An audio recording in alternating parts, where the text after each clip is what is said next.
ગુરુને પણ દર્શન થયો ને એને કહી તો ગુરુ ભૂરીમાં ગુરુ એ ઉન્નત છે, એ પુરુષોત્તમ જ છે, પણ આ દેહની રીતે તમે કોમળ જુઓ તો આ ગુરુનું દર્શન થાય નહીં, આ પાસે લઈ જશો. પણ કોની અંદર જે પ્રગટ આ તમારા મોંમાં બોલી રહ્યો છે એ સ્વયં પરમાત્મા. એ ગુરુ એ કોઈ ઘાટ નહીં, ગુરુ એ કોઈ પદાર્થ નહીં, એ કોઈ વસ્તુ નહીં, પણ ગુરુ એક પ્રગટ છે.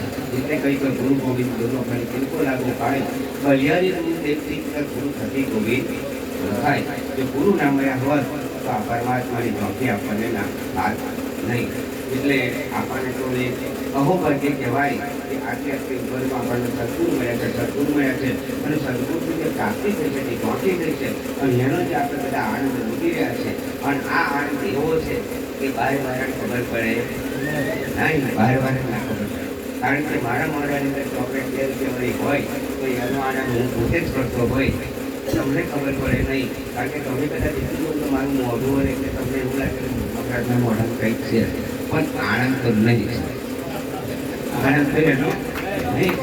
એમ જે ગુરુના ઘરની અંદર કરી ગયા છે સાહેબ, એનો આનંદ અનેરો અનેરો ને અનેરો. અને એ આનંદ એવો છે કે એ મુખ્યથી કહેવાય એવો મારા ચોકલેટ છે પૂછી રહ્યો છે, હવે એટલી ગરીબ નીચી લાગે એનો અહેસાસ તો મને જ થાય બરાબર. એમ આ પરમાત્મા જેને જેને ગુરુ ગમતો જેને જેને આનંદ પ્રાપ્ત કરી છે એ સાહેબ એ આનંદનો કોઈ પારાવાર નહીં. અને એ જ ગુરુ એ જ સેવકો આ ગુરુનો મહિમા ગાતા ગાતા આવ્યા છે, પણ આજે તેના નિમિત્ત છે. એટલે આપણને કોઈની વ્યક્તિગત નહીં, આપણા બધાના સહયોગી થઈ રહી છે.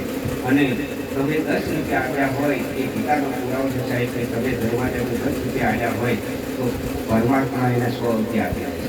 એના સહેજ પણ શંકા નહીં, પણ હૃદયની ભાવથી કરી હોય તો બરાબર એ હંમેશા પણ શંકા નહીં. એ તમારે તમને ના કહેવું જોઈએ, કરનાર આગળનો દાખલો તો તમે જો હોનાનું દાન કરવા આખો એનો ઇતિહાસ તમે જો એક માગણી કરીને આવો ભંડારો થતો એ જગ્યાએ તો એ માગણાને 56 વર્ષનો સાહેબ ભાગ લે છે.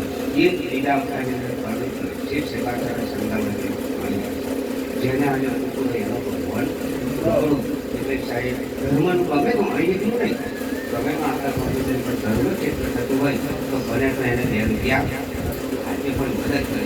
અને એ તો આપણું જવાબ ખરું ને ખરું ત્યાં જેમ છે મને લાગી કરે ગામની અંદર રોજ 100 રૂપિયા મળે છે, 20,000 રૂપિયા થાય એવું આપણને એક બેંકનું નામ છે.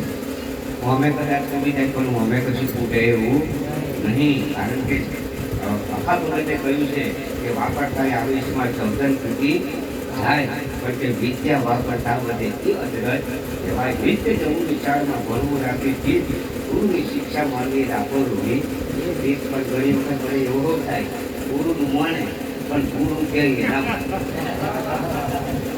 બહુ હજુ બધા પગડા ધરણાજી સ્વાડી જોડે જઈએ ના ગુરુયા કર્યા છે એટલે ગુરુ માને પણ ગુરુ થયું અને અહીં વચન ગુરુ કે એ ભગવાન આપણે જરૂર બરાબર.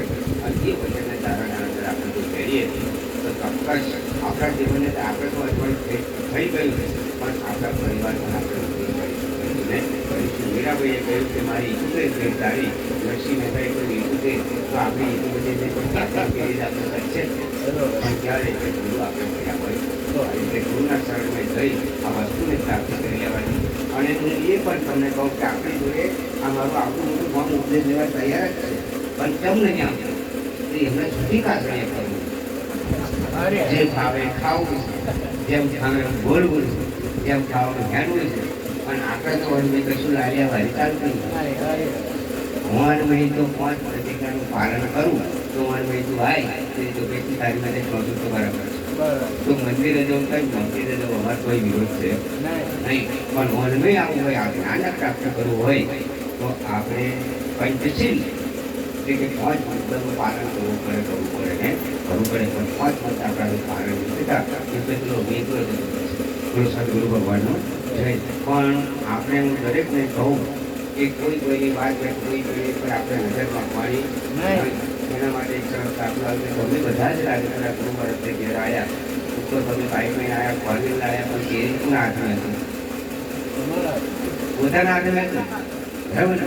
હવે કેરીને જર્નલને મૂકી દેવું જર્નલ તો તમે જેવા આવ્યા તેમાં પાછાઓ કેમ ના છે એમ આપણને આ જીવન મળ્યું છે એટલે જીવન આપણને 5 100 વર્ષ જે જીવાઈએ પણ એનું ડેરી આપણી જોડે હોવું જોઈએ ને હોવું જોઈએ નહીં તો પછી આપણે ઠોકાઈ જઈએ પણ તો કોઈને ઠોકી પાડીએ બોલો સદગુરુ ભગવાનનો જય પણ આપણે તો કરવું નહીં અને અભરાવું પણ નહીં આપણું કરેલું થાય કાઢવાનું અને